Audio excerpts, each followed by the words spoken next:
Welcome back. Big money deals involving name, image, and likeness are all the talk at the top level of college sports these days. But what about the smaller programs, more specifically the impacts at Division III? Well, tonight, 6 News anchor Bo Williams is on your side, taking a deeper dive into that question, as many D3 programs like the one at Maryville College are wondering what's next.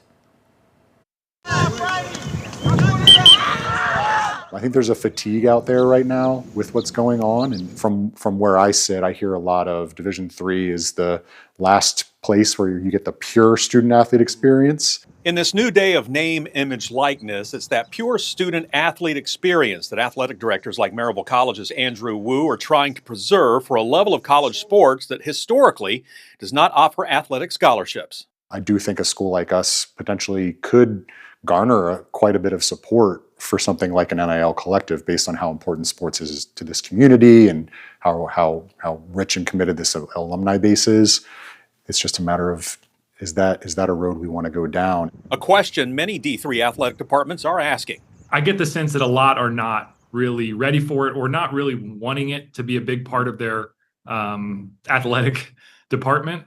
Carl Barkley is a former D3 athlete who has dedicated himself to helping prospective student athletes and their families navigate the Division III recruiting process through his organization, D3 Direct.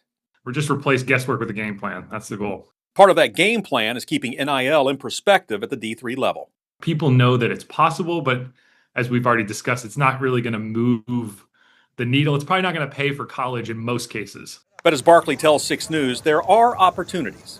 Center College, which is in Kentucky, they've engaged with some alumni who have created a female-only collective. So it's trying to support the female athletes at Center. Marietta College up in Ohio started one just to support their men's basketball program, for instance. So there are models that people can copy, and it's kind of a matter of doing the homework. And that's what Dr. Wu and others at Maryville College have been doing. There's a few schools, like I said, in this region who do the collective thing. I've spoken to a couple ADs, and I will tell you, their feedback is mixed about the impact that these things have in the Division III world. With that said, the Scots are keeping an open mind.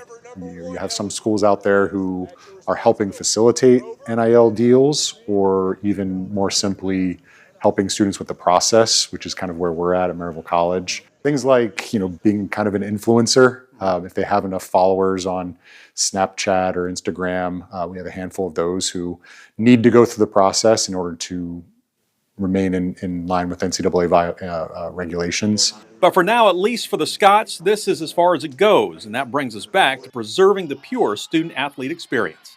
I think there's a factor of wanting to do what Division III does well.